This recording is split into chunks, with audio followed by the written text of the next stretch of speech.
अपनी junior employee के साथ रोमांटिक रिलेशनशिप में होना एक कंपनी के सीईओ को कितना भारी पड़ सकता है, ये हमने हाल ही में कोल्डप्ले के कॉन्सर्ट में देखा था, जहां किस स्कैम ने एक टेक कंपनी के सीईओ को कैप्चर किया और पद, नौकरी और परिवार सब बर्बाद हो गया। ऐसा ही एक मामला एक बार फिर सामने आया है। इस बार ये मामला दुनिया की सबसे बड़ी F&B food and beverage company Nestle से सामने आया है। वही नेस्ले जो आपके किचन की मैगी से लेकर बच्चों के दूध का पाउडर तक बनाती है।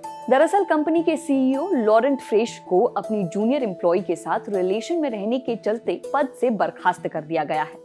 इंटरनल जांच में सामने आया है कि फ्रेश अपनी पर्सनल असिस्टेंट के साथ अफेयर में थे, जिसे कंपनी के कोड ऑफ बिजनेस कंडक्ट का उल्लंघन माना गया है। इस मामले पर कंपनी की तरफ से कहा गया कि हमें इस रिश्ते की जानकारी नहीं थी और यह सीधा सीधा नियमों के खिलाफ है।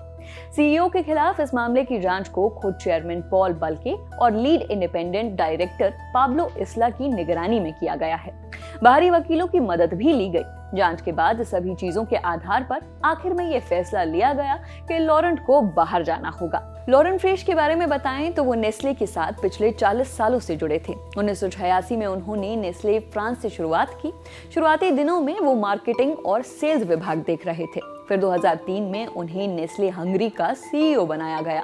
2007 तक वे कंपनी के इबेरियन रीजन के सीईओ बन गए और 2024 में आखिरकार उन्हें नेस्ले का ग्लोबल सीईओ बना दिया गया।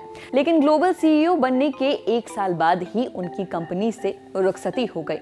अब लॉरेंट फ्रेश गुड बाय बोल चुके हैं। ऐसे में उनकी जगह फिलिप नवरातिल को सीईओ बनाया गया है। नेस्कैफे, स्टारबक्स पार्टनरशिप और खासकर नेस्प्रेसो ब्रांड को ग्लोबली फेमस बनाने में इनका अहम रोल है। फिलिप नवरातिल ने साल 2001 में नेस्ले में इंटरनल ऑडिटर के तौर पर करियर की शुरुआत की थी। पिछले साल उन्हें नेस्प्रेसो का सीईओ नियुक्त किया गया था और अब 2025 आते आते नेस्ले के ग्लोबल सीईओ वो बन गए हैं। इस खबर में फिलहाल इतना ही। मैं हूं नेहा धीमान। देखते रहिए दी लल्लन टॉप। शुक्रिया।